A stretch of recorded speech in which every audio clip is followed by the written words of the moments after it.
Hello friends, இன்றைக்கி நட்ஸை வச்சு ஒரு பவுட்ரு பண்ண போகிறேங்க. ஹெல்த்தியான பவுட்ருங்க, ரொம்ப ரொம்ப ஹெல்த்தியான பவுட்ரு. குழந்தைங்கலேருந்து பெரியவங்க வரைக்கும் எல்லாருமே குடிக்கலாம். குழந்தைங்க நட்ஸ்லாம் கொடுத்து அரைங்குறமாக மென்று சாப்பிட்டு அப்படியே முழுங்கிடும். ஸோ இதனால் பவுட்ராக பண்ணி பாலில் மிக்ஸ் பண்ணி கொடுத்தோம்னா வேறு லெவலில் இருக்குங்க. ஆமாம், அதை தானே செய்ய போகிறேன். இந்த பாருங்கள், சூரியகாந்தி பூ விதை வந்து ஒரு 2 ஸ்பூன் எடுத்திருக்கேன். பூசணி விதை 2 ஸ்பூன் எடுத்திருக்கேன். கேஷ்யூ நட்டு வந்து ஒரு 1/4 கிலோ எடுத்திருக்கேன். பாதாம் வந்து அதை விட கொஞ்சம் அதிகமாக எடுத்திருக்கேன். ஏன்னா பாதாம் மில்க் ஷேக்குன்றாங்களே, ஸோ அதான் செய்ய போகிறோம். இதுக்கு வந்து இதில் வந்து டப்பாவில் ஏலக்காய் இருக்குது, ஏலக்காய் பவுடர் இருக்குது, அண்டு டர்மரிக்கு. மஞ்சள் தன்மை என்னன்றது நமக்கு தெரியும். கிருமி நாசினி, நோய் எதிர்ப்பு சக்தி இருக்குது, இம்யூனிட்டி பவர். ஸோ இதெல்லாம் எல்லாமே வந்து மஞ்சள் இருக்குது. அது குடிச்சோம்னாக்கா, போட்டு குடிச்சோம்னாக்கா சளியெல்லாம் நமக்கு சேரவே சேராது உடம்புல. ஸோ அவர் கிளியராக பண்ணி வைக்கும். இப்போ வந்து இதை வந்து வறுக்கணும். பாதாம் வந்து வறுத்து பவுட்ரு பண்ணணும். தோல்லாம் ஊற வச்சு எடுக்கணும் அவசியமே இல்லைங்க. தோலோடவே செய்யலாம், தோலோடு சாப்பிட்லாம். நல்லது, ரொம்ப நல்லது. இதை நான் மிக்சியில் வந்து உடச்சி அப்புறம் ஃப்ரை பண்ண போகிறேன். பாதாம் பவுட்ரு இப்படி கொஞ்சம் கண்டினியூவாக ஓட விடக்கூடாது. கொஞ்சம் ஷேக் பண்ணி இந்த மாதிரி எடுத்துங்க. அப்போ தான் நல்லா வறுபடும், நல்லா பவுட்ரு கிடைக்கும், நல்லா இருக்கும். ஏன்னா முழுசாக போட்டிங்கன்னா அவ்வளோ சீக்கிரத்தில் வறுபடாது. ஸோ இது வந்து கேஷ்யூ நட் வந்து வறுபட்டுடும், ஈஸியாக வறுபட்டுடும். ஸோ அதனால் அதை அப்படியே வறுத்துக்கலாம்.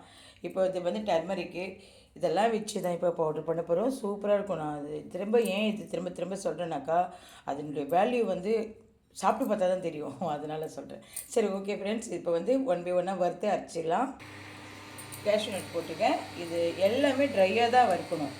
ஸோ இது நல்லா செவந்து வரட்டும். இது எடுத்து நம்ம மிக்ஸி ஜாரில் போட்டுட்டு அப்புறம் நம்ம வந்து இந்த சீட்ஸ்லாம் முதல்ல வறுத்துட்டு அப்புறம் தான் பாதாம் லாஸ்ட்டில் சும்மா லேசாக ரோஸ்டட் பண்ணால் போதும். கேஷ்யூ நட்டு வறுத்தாச்சுங்க. செம்ம வாசனை நல்லாயிருக்கு. இது நல்லா ஆச்சுனா தான் முறுமுறுன்னு வரும், அண்டு பவுட்ரு நல்லா கிடைக்கும். அடுத்தது பார்த்திங்கன்னா, இது நான் சொல்ல மறந்துட்டேன், கசகசா ஒரு ஸ்பூன் அளவுக்கு போடுறேன். இது மஸ்ட்டு. ஏன்னாக்கா நைட்டில் அந்த பால் கலக்கி குடிக்கிறப்போ இதை போட்டு குடிச்சோம்னாக்கா ஸ்லீப்பிங் சூப்பராக வரும், தூக்கம் நல்லா வரும். தூக்கம் வராதவங்களுக்கு கூட இந்த பாலை குடிச்சு ட்ரை பண்ணிங்கனாக்கா, தினமும் குடிச்சிட்டு வந்தீங்கன்னாக்கா நல்லா தூக்கம் வரும். கசகசா ஃபஸ்ட்டே போட்டுட்டேன், ஏன்னா அவ்வளோ சீக்கிரத்தில் அது மசியாது. அதனால் நல்லா வறுத்துட்டு இதில் போட்டு கொஞ்சம் ஆறட்டுன்ட்டு இதெல்லாம் போட்டு அரைக்கிறப்ப அரைச்சிக்கலாம். அடுத்தது பார்த்திங்கன்னா இந்த சீட்ஸ் வறுத்துக்கலாம்.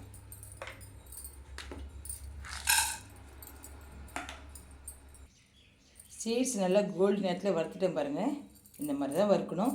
ஆற வச்சுருங்க, நல்லா ஆற வச்சுனேன். எப்போயுமே சூடாக வறுத்துட்டு அப்படியே போட்டு அரைச்சிங்கன்னா எண்ணெய் தன்மை இருக்கும், பேஸ்ட்டு மாதிரி வந்துடும். அந்த மாதிரி செய்யக்கூடாது, ஆற வச்சா தான் நமக்கு பவுட்ரு கிடைக்கும். அடுத்தது இந்த உடச்சி வச்ச பாதாமை கொட்டி வறுத்துக்கலாம். நம்ம பவுட்ரு போட்டு வாசி சீக்கிரம் நல்லா ப்ரௌனிஷாக வந்துடுச்சு. ஸ்டவ் ஆஃப் பண்ணிவிட்டு அவ்வளோதான். எல்லாமே பாருது 1 பை 1 நம்ம அரைச்சிக்கலாம். இப்போ முதல்ல கசகசா இருக்குது. இதில் பாதாமில் இருக்கிற பெரிய பருப்பு இருந்து இல்லையா, ஸோ அதுவும் கசகசாவும் போட்டு அரைச்சிட்டேன். அடுத்தது பார்த்திங்கனாக்கா இந்த நட்ஸை போட்டுக்கலாம். இப்படி 1 பை 1 ரொம்ப அரைக்காமல் கொஞ்சம் கொஞ்சமாக விட்டு அரைக்கணும்.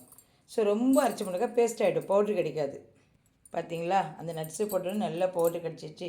அடுத்தது நம்ம வறுத்து வச்ச கேஷ்யூ நட் போட்டுக்கலாம்.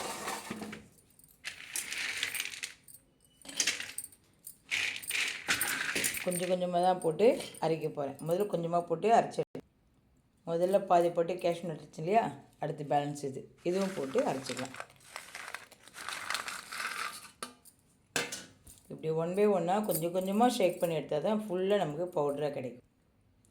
அடுத்தது ஏலக்காய் பவுட்ரு 1 ஸ்பூனு, மஞ்சள் தூள் 1 ஸ்பூனு ஆட் பண்ணிக்கலாம். இது மேலே இந்த பாதாம் பவுட்ரு போட்டுக்கலாம். சூப்பராக பவுட்ரு ரெடி ஆகிடுச்சிங்க. அரைச்சிட்டு இந்த வறுத்த கடாயிலே போட்டுக்கிட்டேன். ஏன்னா இது ஃபைனலாக வந்து நாட்டு சக்கரை ஆட் பண்ணிக்கிறேன். இப்போ நம்ம பாலை காய்ச்சிட்டு அப்படியே 1 ஸ்பூன் 1 ஸ்பூன் போட்டு கலக்கி அப்படியே குடிச்சிடலாம். ஸ்வீட்டு அதிகமாக வேணுன்றவங்க இன்னும் கொஞ்சம் இன்க்ரீஸ் பண்ணிக்கங்க. நான் திட்டமாக ஒரு 4 ஸ்பூன் போட்டிருக்கேன் நாட்டு சக்கரை. இது கலக்கி இந்த பாக்ஸில் போட்டுருவேன். சூப்பராக ரெடி ஆகிடுச்சு பாருங்கள். இந்த மாதிரி ஒரு பாக்ஸில் போட்டு மூடி ஃப்ரிட்ஜில் வச்சுட்டு யூஸ் பண்ணுங்கள். நல்லா ஒரு கிளாஸ் பாலில் 1 ஸ்பூன் இல்லை 1.5 ஸ்பூன் கூட எடுத்துக்கலாம். குழந்தைங்கள இருந்தால் 1 ஸ்பூனு, பெரியவங்களா இருந்தால் 1.5 ஸ்பூன் கிட்ட எடுத்துக்கங்க. குடிச்சு பாருங்கள். அவ்வளோ ஹெல்த்தியாக, அவ்வளோ உடம்பு ஆரோக்கியமாக வச்சுருக்கும். ரொம்ப நல்லது. இதை ட்ரை பண்ணுங்கள், மிஸ் பண்ணாதீங்க. ஏன்னா சம்மரில் குழந்தைங்களாம் வீட்டில் இருக்காங்க, ஸோ கொடுக்குறதுக்கு நல்ல ஈஸியாக இருக்கும். Okay friends, anyway thanks for வாட்சிங். பார்க்கலாம். பாய். சேனல் பிடிச்சிருந்தா சப்போர்ட் பண்ணுங்கள் அண்ட் சப்ஸ்கிரைப் பண்ணுங்கள். தேங்க்யூ.